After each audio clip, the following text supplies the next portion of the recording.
Modern Tamil Nadu பார்வையாளருக்கு வணக்கம். இன்று ஞாயிற்றுக்கிழமை. பொதுவாக அந்த ஞாயிற்றுக்கிழமை ஷோ அப்படிங்கிறது ஒரு வாரம் முழுக்க நமக்கு வந்திருக்கக்கூடிய கேள்விகள், சந்தேகங்கள் இவற்றிற்கான நம்முடைய பதில்களை சொல்லக்கூடிய ஒரு ஷோ. அது ஒண்ணு இல்ல, கீழே போட்டுரு.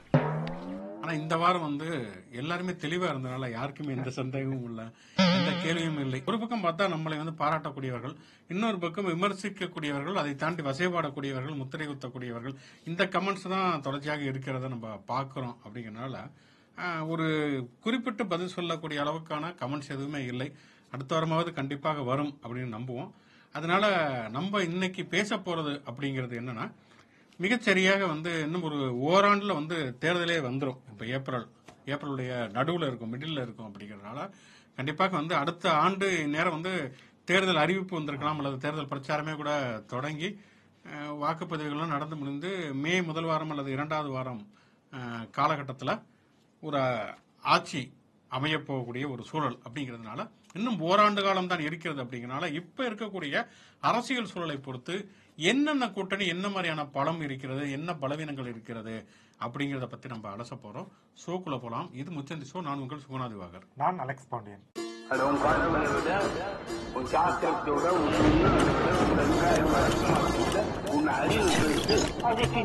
கிட்டத்தட்ட ஒரு 2 வாரங்களுக்கு முன்பு வரை தமிழ்நாட்டை பொறுத்த வரைக்கும் இந்த சட்டமன்ற தேர்தலில் 2026 தேர்தலை பொறுத்த வரைக்கும் 5 முனை போட்டிகள் தான் இருக்கும் அப்படின்னு எதிர்பார்த்திருந்த நேரத்தில் திடீர்னு சொல்லி அதிமுக பாஜக கூட்டணி உருவாகிவிட்டது. அப்படிங்கறதுனால இப்ப 4 முனை போட்டி, திமுக கூட்டணி, அதிமுக கூட்டணி, நாம் தமிழர் கட்சி மற்றும் தமிழக வெற்றி கழகம் அப்படிங்கிற 4 முனை போட்டி நடக்கிறது. அப்படிங்கிறப்ப ஒவ்வொன்றா எடுத்து அலசலாம். முதல்ல திமுக கூட்டணி அப்படின்னு எடுத்துக்கிட்டோம் அப்படின்னு பார்த்தோம்னா, கிட்டத்தட்ட ஒரு 8 ஆண்டுகளாக திமுக கூட்டணி அப்படிங்கிறது தொடர்வதை நம்ம பார்க்கிறோம். சட்டமன்ற தேர்தல், நாடாளுமன்ற தேர்தல், அதுக்கப்புறம் 2 நாடாளுமன்ற தேர்தல்களை இவர்கள் சந்தித்திருக்கிறார்கள்.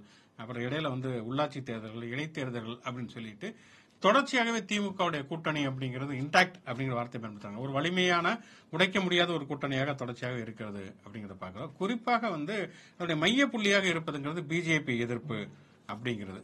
ஏன்னா இந்தியா கூட்டணி அப்படிங்கிற ஒன்று இந்தியா முழுக்க இருக்கக்கூடிய பிஜேபிக்கு எதிர்த்தரப்பு இருக்கக்கூடிய கட்சிகளை எல்லாம் இணைத்து ஒரு கூட்டணி உருவாவதற்கு முன்பு தமிழ்நாட்டில் திமுக தலைமையிலான பிஜேபி எதிர்ப்பு கட்சிகள்லாம் சேர்த்து ஒரு கூட்டணியை திமுகவுடைய தலைவர் ஸ்டாலின் உருவாக்கி விட்டார். அப்படிங்கறதுனால கிட்டத்தட்ட ஒரு 7-8 ஆண்டுகளாக இந்த கூட்டணி தொடர்கிறது.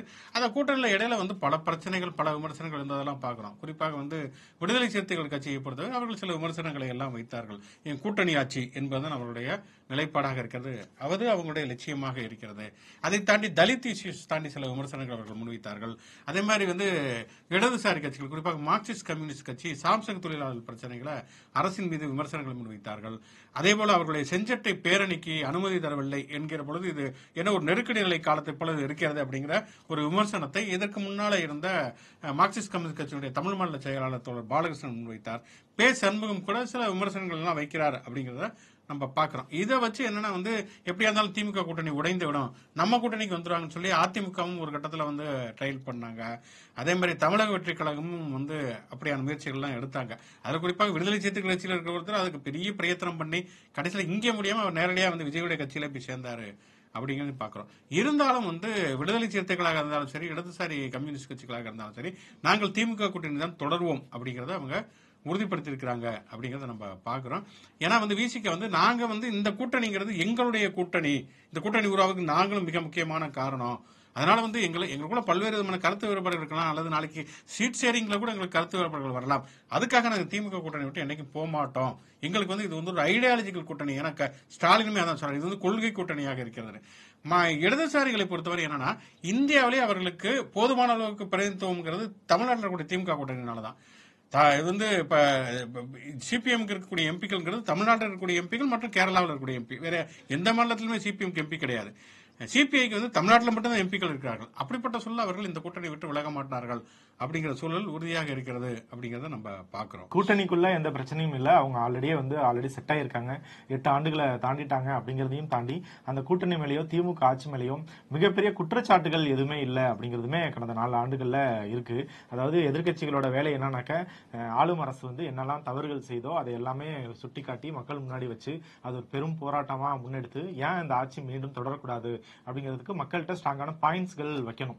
2021 தேர்தல் அப்ப திமுக ஆரம்பிச்ச முதல் கேம்பெயினே வந்து அதிமுகவை நிராகரிப்போம் அப்படிங்கிறது தான். வேற எங்களுக்கு ஓட்டு போடுங்கன்னு சொல்றதுக்கு முன்னாடியே அதிமுக ஏன் தொடரக்கூடாதுங்கிறதுக்கு பெரிய பட்டியல் போட்டாங்க. பட்டியல் போட்டு அது எல்லாத்துக்கும் பல நீதிமன்ற வழக்குகளா இருந்துச்சு. பொள்ளாச்சி வழக்கா இருக்கட்டும், தூத்துக்குடி துப்பாக்கி சூடா இருக்கட்டும் அப்படின்ட்டு பல விஷயங்களை பட்டியலிட்டு இந்த ஆட்சி உழவு சீர்கெட்டு போய் இருக்கு அப்படிங்கறத சொன்னாங்க.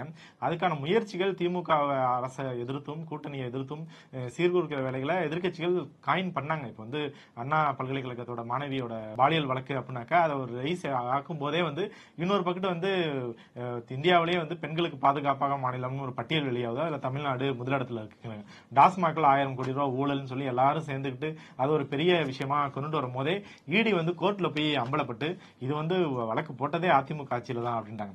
சட்டம் ஒழுங்கு சரியில்லை அப்படின்னு பண்ணாக்க அது ஒரு லிஸ்ட் எடுத்தா கஞ்சா கடத்துறது, ரவுடிசம் பண்றது எல்லாம் அதிமுகலையும் பாஜகலையும் இருக்கிறவங்க வராங்கன்ட்டு இவங்க இந்த மாதிரி கூட்டணியும் சிதைக்க முடியல. இன்னொன்னு திமுகவை பலவீனப்படுத்துறதுக்கான மக்கள் மத்தியில் பலவீனப்படுத்துறதுக்கான பாயிண்ட்டுமே எதுவும் இல்லாத சூழல்ல தான் எதிர்கட்சிகள் இருக்காங்க. எனக்கு தெரிஞ்ச வரைக்கும் திமுக கூட்டணியில இருக்கக்கூடிய பிரச்சனைகளாக என்ன வரும் அப்படின்னு பார்த்தோம்னா வந்து சீட் ஷேரிங் அப்படிங்கறதுல வந்து அதுல கொஞ்சம் உரசல்கள் புரசல்கள் இருப்பதற்கான வாய்ப்புகள் இருக்கிறது. ஏன்னா வந்து போன சட்டமன்ற தேர்தலில் விடுதலை சிறுத்தைகளாக இருக்கட்டும் அல்லது மதிமுக எல்லாருமே வந்து உதயசூரியன் சின்னத்தில் நின்றார்கள் அப்படிங்கறத நம்ம பாக்குறோம். ஆனால் இந்த தேர்தல் வந்து எங்களுக்கு வந்து எங்களுடைய சின்னம் தான் வேண்டும் சொல்லி வாதாடி அதுக்கப்புறம் பானை சின்னத்தில் விசிக நின்றாங்க. அதே மாதிரி பார்த்தோம்னு சொன்னா வந்து இவங்க தனியாகவே ஒரு சின்னம் சுயேட்சை சின்னத்துல இவர் துறை வைக்க நின்றார் அப்படிங்கறத நம்ம பாக்குறோம். அப்படிப்பட்ட சூழல்ல வந்து தங்களுடைய கட்சிகள் வந்து அங்கீகரிக்கப்பட வேண்டும், மாநில கட்சிகளாக அங்கீகரிக்கப்பட வேண்டும். இத்தனை ஆண்டுகளாக திமுக கூட்டணியில தான் நாங்கள் உறுதியாக இருக்கிறோம் அப்படிங்கறத அவங்க ஏற்கனவே வாங்கிய சீட்டுகளை விட அவர்கள் கூடுதலாக கேட்பதற்கான வாய்ப்புகள் உண்டு. அது பேச்சுவார்த்தையில முடிவாகும். இதை தாண்டி வந்து இருக்கக்கூடிய இன்னொரு விஷயம் அப்படின்னு நான் பாக்குறது என்னன்னா திமுக கூட்டணியில் ஏற்கனவே நிறைய கட்சிகள் இருக்கிறார்கள். திமுக, காங்கிரஸ், 2 கம்யூனிஸ்ட் கட்சிகள், விடுதலை சிறுத்தைகள், இவங்க தமிழ்நாடு முஸ்லிம் முன்னேற்ற கழகம், மனிதநேய மக்கள் கட்சி, இப்படி நிறைய கட்சிகள் இதுல இருக்கிறார்கள். இதுக்கப்புறமேல் பார்த்தோம்னா இப்ப வந்து எஸ்டிபிஐ கட்சி, ஏன்னா வந்து இஸ்லாமிய அமைப்புகள் எல்லாமே பெரும்பாலும் திமுக கூட்டணியில தான் இருக்கிறார்கள். அதிமுக கூட்டணியில் இருந்த ஒரே ஒரு பெரிய அளவிலான ஒரு இஸ்லாமிய கட்சி அப்படின்னு சொல்லி பார்த்தோம்னா எஸ்டிபிஐ கட்சி தான். அவங்க தான் கடந்த நாடாளுமன்ற தேர்தல் அவங்களோட கூட்டணியில இருந்தாங்க. அவங்களுடைய மாநாட்டில் தான் நான் பிஜேபியோட கூட்டணி வைக்கவே மாட்டோம்னு சொல்லி உறுதிமொழியும் எடப்பாடி பழனிசாமி அளித்தார். இப்ப வந்து அவங்க பிஜேபி கூட்டணியில வச்சாங்க. பிஜேபி கூட்டணி அறிவித்த 2 நாட்கள்ல எஸ்டிபிஐ அமைப்பை சேர்ந்த நெல்லை முபாரக்கு அண்ணா அறிவாலயம் வந்து திமுக தலைவர் ஸ்டாலினை சந்தித்து இந்த வக்பு வாரிய மசோதாவுக்கு எதிராக தீர்மானம் கொண்டு வந்ததற்கு நன்றி தெரிவித்துவிட்டு போனார். அப்ப அவங்க திமுக கூட்டணிக்கு வருவதற்கான வாய்ப்புகள் இருக்கிறது. அதே மாதிரி பார்த்தோம்னா தேமுதிக அதிமுக கூட்டணியை விட்டு அவங்க கிட்டத்தட்ட வெளியேறிட்டாங்க அப்படின்னு சொல்லலாம். இப்ப அவங்க வந்து எந்த திசையை நோக்கி போறதுங்கிற ஒரு குழப்பத்தில் இருக்காங்க. திமுக பக்கம் போறதா அல்லது திடீர்னு பார்த்தா மோடி விஜயகாந்த பாராட்டினான்னு பழைய விஷயங்களை எடுத்து போட்டு பிரேமலதா பேசுறாங்க. அப்ப பிஜேபி கூட்டணி அவங்க போனாலுமே வந்து அவங்க அதிமுக தான் இருக்கணுங்கிறப்ப அங்க என்ன மாதிரியான உறுச்சல்கள் இருக்கும் அப்படிங்கிற சூழல் எல்லாம் இருக்கிறது. அப்ப வந்து தேமுதிகவோ எஸ்டிபிஐயோ திமுக கூட்டணிக்கு வந்தாங்கன்னா அங்க வந்து அந்த சீட் ஷேரிங்ல அதை எப்படி அகாமடேட் பண்ணுவாங்க அப்படிங்கிற சிக்கல்கள் இருக்கும். இது ஒரு நடைமுறை சார்ந்த ஒரு சிக்கல் தான். வழக்கமா வந்து தேர்தல்கள் வந்து எல்லா கட்சிகளுக்கும் இருக்கக்கூடிய நடைமுறை சார்ந்த சிக்கல்கள் தான். அது வருமா வராதா, அதை எப்படி வந்து டேக்கிள் பண்ணுவாங்க அப்படிங்கிறது திமுக கூட்டணிக்கு இருக்கக்கூடிய ஒரு சவால் அப்படின்னு சொல்லலாம். தேமுதிக வந்து திமுக கூட்டணிக்கு வரதுக்கான வாய்ப்புகள் வந்து பிரகாசமா இருக்கு. ஏன்னா அவங்க வந்து தேமுதிக பிரேமலதா விஜயகாந்த் வந்து முதலமைச்சரையா இருக்கட்டும் திமுக இருக்கட்டும் ரொம்ப திட்டிக்கிட்டு அட்டாக் பண்ணிட்டு இருந்தாங்க. திடீர்னு ஏதோ ஒரு பாயிண்ட்ல அவங்க அப்படியே ஆஃப் ஆகி எந்த அளவு புகழ ஆரம்பிச்சாங்க. அது எந்த அளவுக்குன்னா சென்னையில வந்து ஒரு என்கவுண்டர் நடந்துச்சு.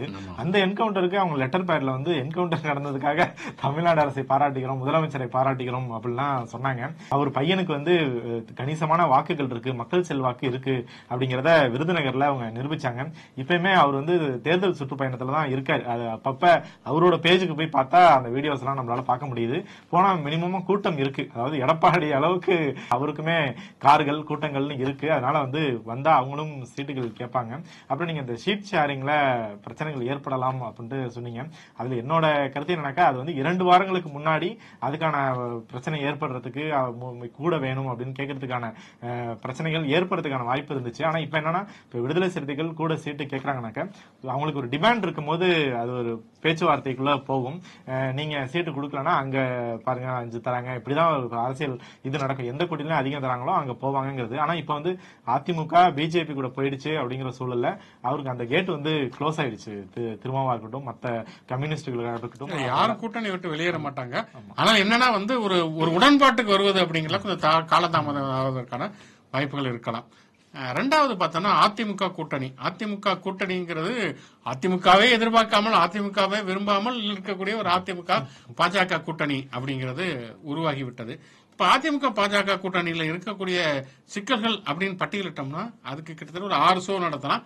அந்த அளவுக்கு நிறைய பிரச்சனைகள் இருக்குங்கிறது. ஏன்னா முதல்ல அதிமுகவும் பாஜகவும் ஒரு இயல்பான ஒரு கூட்டணியாக அது இல்ல, ஒரு கட்டாயப்படுத்தப்பட்ட ஒரு கூட்டணியாக இருக்கிறது. அப்படிங்கனால முதல்ல இந்த தலைமை, குறிப்பாக அதிமுகவோட தலைமைக்கே இந்த கூட்டணியில பெரிய விருப்பம் இல்லை. அப்படிங்கனால அதுக்கப்புறம் அடிமட்ட தொண்டர்கள், அதிமுக தொண்டர்களாக இருக்கட்டும் அல்லது பாஜக தொண்டர்களாக இருக்கட்டும், 2 பேருமே மனமூத்து எப்படி ஒரு ஃபீல்டு ஒர்க் பண்ணுவாங்க அப்படிங்கறதுலுமே நிறைய சிக்கல்கள் இருக்கிறது.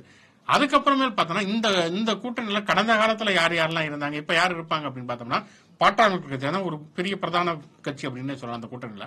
ஆனா அந்த கட்சியில இன்னைக்கு அவங்களோட உள்கட்சி பிரச்சனையே இன்னைக்கும் முடியாமலே இருக்கிறது. அதெல்லாம் முடிஞ்சதுக்கு பிறகுதான் அவங்க ஒரு செட்டில்மெண்ட்டுக்கு வருவாங்க அப்படிங்கிற ஒரு சூழல்ல அது என்ன மாதிரியான நிலைமைக்கு வருவார்கள் அப்படிங்கிறது. அப்புறம் பாஜக கூட்டணியில் இருந்த அமமுக, ஓபிஎஸ் இவங்க எப்படி அதை அக்கமடேட் பண்ணுவாங்க? ஓபிஎஸ், டிடிவி தினகரன் எல்லாம் ஏற்றுக்கொள்வாரா எடப்பாடி பழனிசாமி? அல்லது ஒட்டுமொத்தமாக பாஜகவுக்கு இவ்வளவு சீட்டுகளை கொடுத்து அதை அவங்க பிரிச்சுக்குவாங்களா? பிரிச்சுக்கிட்டாங்கன்னா அதிமுக அவங்களுக்கு வேலை பார்ப்பாங்களா? அந்த கட்சிக்காரங்க அமமுக அல்லது ஓபிஎஸ் ஆதரவாளர்கள் அதிமுகவுக்கு வேலை பார்ப்பார்களா?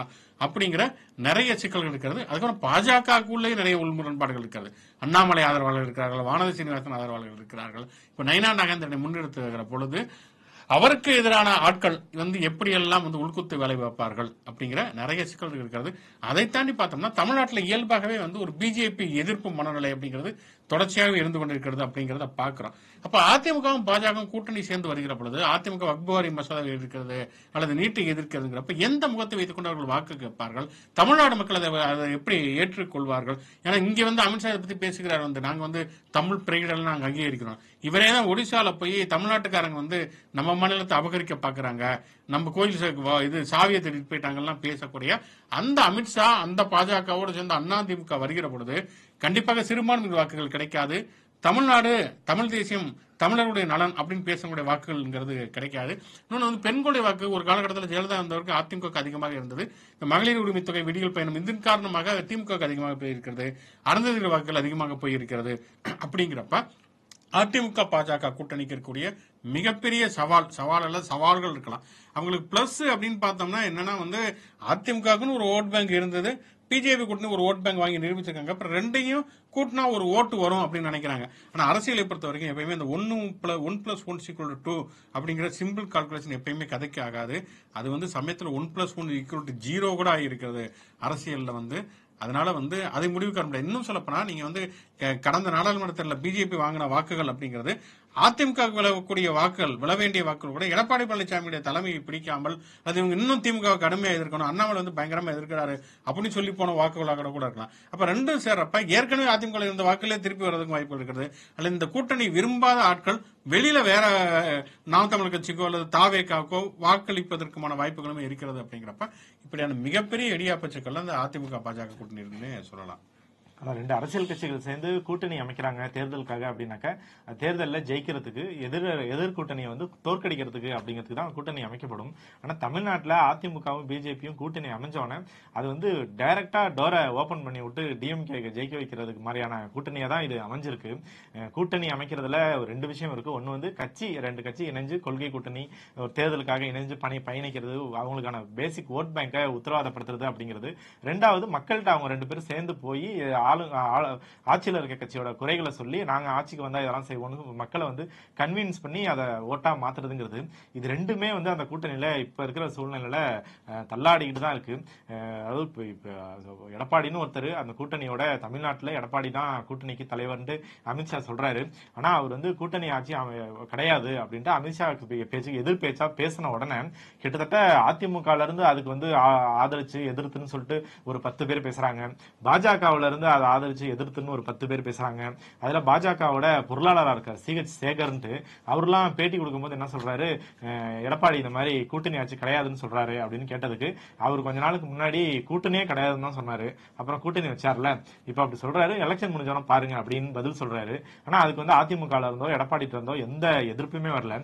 ரொம்ப தினத்தந்தி பேப்பரோட 2 தலைப்பை எடுத்து போடுறாங்க. அந்த ஃபர்ஸ்ட் அமித்ஷா மீட்டிங் முடிஞ்சோடனே தமிழ்நாட்டில் கூட்டணி ஆட்சி அமித்ஷா அப்படின்ட்டு, அடுத்து அடுத்தது இவர் வந்து தமிழ்நாட்டில் கூட்டணி ஆட்சி இல்லை எடப்பாடி அப்படின்ட்டு இப்படி பேசிக்கா தலைவர்கள்ல இருந்து கீழே இருக்க தொண்டர்கள் வரைக்கும் முரண்பாடா பேசிக்கிட்டு மாறி மாறி கருத்துக்களை சொல்லிக்கிட்டு ஓகே இப்ப ஒரு பிரச்சனை இருக்கு அப்படின்னா டக்குனு அமித்ஷா ஜிக்கு ஒரு போனை போட்டு வாங்க ஒரு பிரஸ் மீட் வைப்போம், ஒரு அறிக்கையை விடுங்க, தெளிவுபடுத்துவோம் அப்படிங்கிறது இல்லாம அப்படியே ஆஃப் ஆயிட்டாங்க. அதுக்கு இன்னும் வரைக்கும் ஒரு முடிவே கிடைக்காம தொண்டர்களுக்கும் இப்ப கூட்டணி ஆச்சா இல்லையா, நம்ம 2 பேரும் கூட்டணியில தான் இருக்கமா இல்லையா அப்படிங்கிறது கட்சியில இருக்கிற தொண்டர்களுக்குமே இரண்டாம் கட்ட தலைவர்களுக்குமே தெரியாம இருக்குமா இல்லையா, கூட்டணி வலுவா இருக்கா இல்லையான்னு தெரியாத சூழல்ல அவங்க எப்படி வந்து தேர்தல் பணி செய்வாங்க, இணைஞ்சு மக்கள்கிட்ட போவாங்க அப்படிங்கறது அங்க கூட்டணி பலவீனமா இருக்குங்கிறத வெளிப்படுத்துது.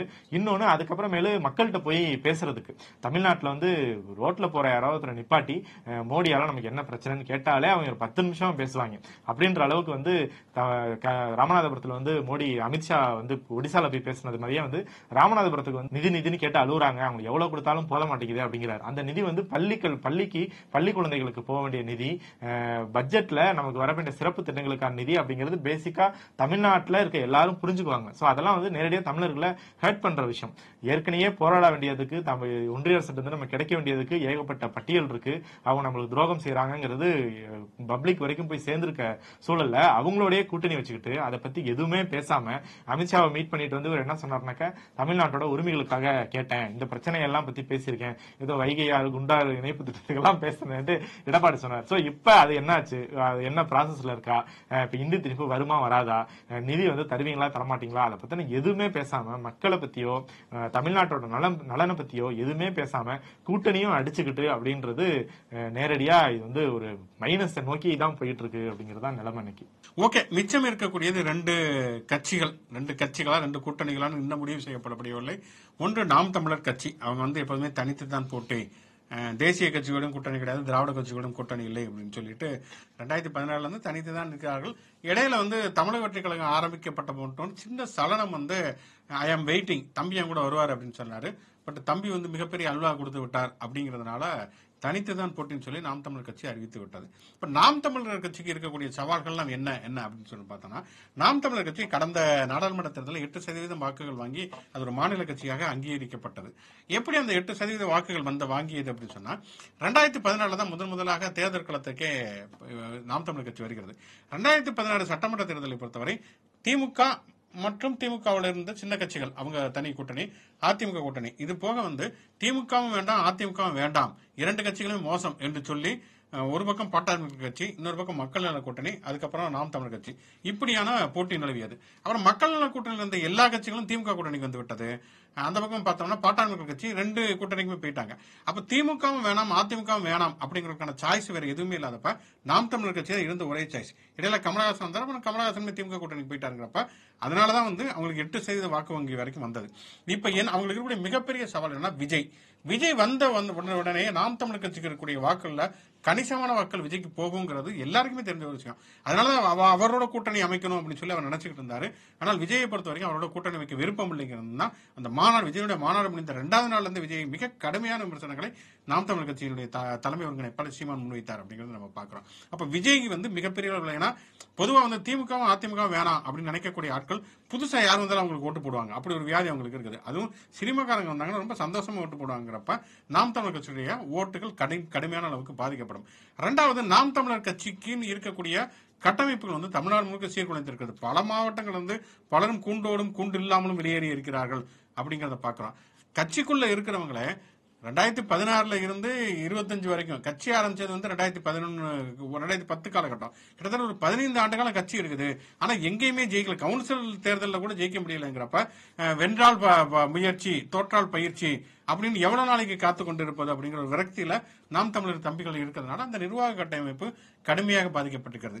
இன்னொன்னு, சீமானுக்கு விழுந்த வாக்குகளை ஒரு கணிசமான அளவுக்கு ஒரு வாக்குங்கிறது ஈழ ஆதரவு, பிரபாகரன் ஆதரவு, இந்த தமிழ் தேசம் அவர் சொல்வதை வந்து இதுதான் தமிழ் தேசம் நம்பிக்கை இருக்கக்கூடியவர்களுடைய வாக்குகள். அப்புறம் பிரபாகரனை சந்தித்ததாக, ஈழத்தில் சந்தித்ததாக சீமான் சொன்ன 15 ஆண்டுகள் சொன்ன அத்தனையுமே கட்டுக்கதைங்கிறது நிரூபணமாகி இருக்கிறது. அவர் வந்து இல்லை அதெல்லாம் உண்மைதான் அப்படின்னு நிரூபிப்பதற்கு சீமானம் எந்த ஆதாரங்களும் இல்லை அப்படிங்கிறப்ப அதுல வந்து ஒரு கடுமையான அளவுக்கான ஒரு பாதிப்பு சீமானம் இருக்கிறது.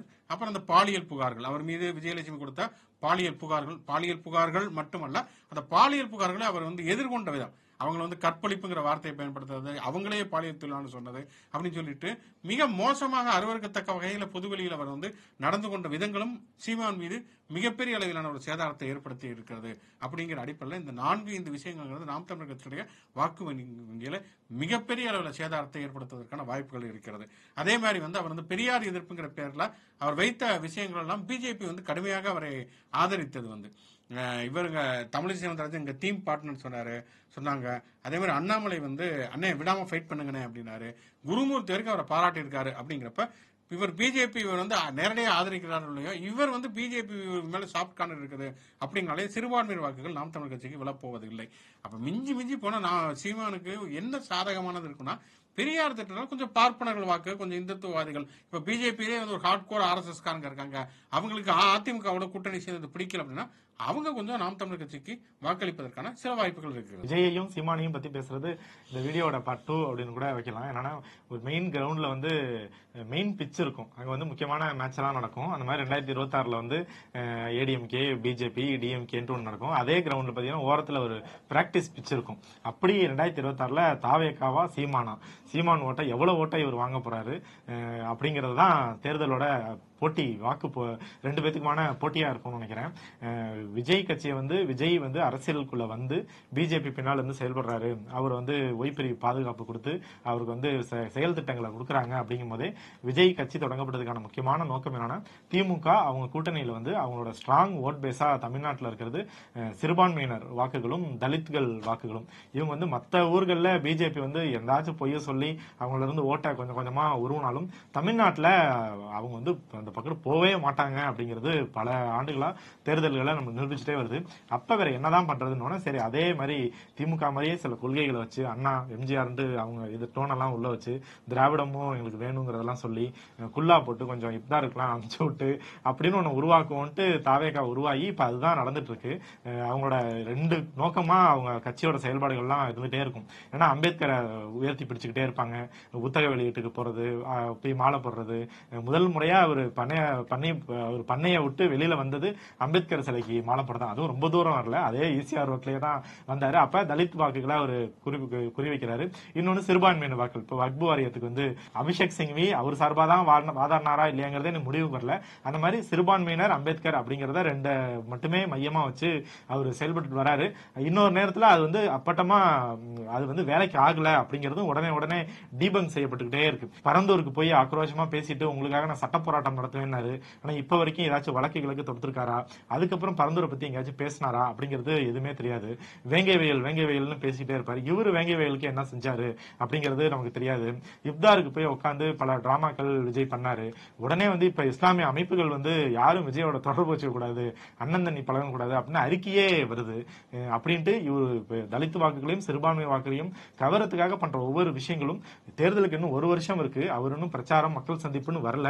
அதுக்கு முன்னாடியே அவர் செய்யற ஒவ்வொரு விஷயத்துக்கும் எதிர்வினை ஆற்றி இது எதுவும் வேலைக்கு ஆகாது அப்படிங்கிறது தான் நடைமுறையில தெரிஞ்சுக்கிட்டே இருக்கு. அதனால தாவேகா அப்படின்னாக்க அவங்களோட தொண்டர்கள், அதாவது அவரோட ரசிகர்கள் அதே மனநிலையோட முதல் தேர்தல் அப்படிங்கறதுனால வாக்குகள் போடுவாங்க. அப்புறம் நீங்க சொன்ன மாதிரி நாம் தமிழர் வாக்குகள் நிச்சயம் அங்க போகும். நேத்து வந்து சீமான் அறிக்கையை விட்டுருக்காரு. அதாவது அவர் கட்சியில இருந்து பல பேர் வந்து தாவேகாவுக்கு போய் சேர்றாங்க அப்படிங்கறதுல அவர் கோபமாகி யாராச்சும் தாவேகாவுக்கு போய் சேரணும் அப்படின்னு முடிவுல இருந்தீங்கன்னாக்க அங்க போனா சீட்டு கிடைக்கணும் முடிவு இருந்தாக்க ஏன்டே வந்து சொல்லுங்க, நானே போய் உங்களை தம்பி விஜய் கட்சியில சேர்த்து விடுறேன் அப்படின்னு சொல்ற அளவுக்கு அங்க இருந்து வாக்குகளும் போது நிர்வாகிகளும் போறாங்க. சோ இதுதான் தாவேகாவோட நிலைமை. சோ பிராக்டிஸ் பிட்ச்ல யார் ஜெயிப்பான்னு 2026 முடிவு போகும். ஓகே, இந்த வாரம் வந்து இப்படியான ஒரு விஷயத்தை அலசி இருக்கிறோம்.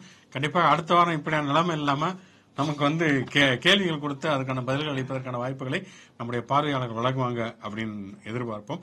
எல்லாரும் ஜோரா கை தட்டுங்க. அதெல்லாம் தட்ட முடியாது. ரைட் விடு. திங்கட்கிழமை அடுத்த வாரம் என்ன மாதிரியான பரபரப்பான விஷயம் இருக்கிறதோ அதை மையமாக வைத்து பேசுவோம். அதுவரை தொடர்ச்சியாக மாடர்ன் தமிழ்நாடு யூடியூப் சேனலோட தொடர்பு இருங்கள். முச்சந்தி ஷோவை லைக் பண்ணுங்க, கமெண்ட் பண்ணுங்க. மாடர்ன் தமிழ்நாடு சேனலுக்கு சப்ஸ்கிரைப் பண்ணுங்க. யூடியூப் மாதிரியே எக்ஸ், இன்ஸ்டா, பேஸ்புக், வாட்ஸ்அப் தளங்களையும் நமக்கான பேஜஸ் இருக்கு. அங்கேயும் லைக் பண்ணி ஷேர் பண்ணி உங்களோட ஆதரவை தொடர்ந்து கொடுங்க. மீண்டும் ஒரு நிகழ்ச்சி சந்திப்போம். நன்றி.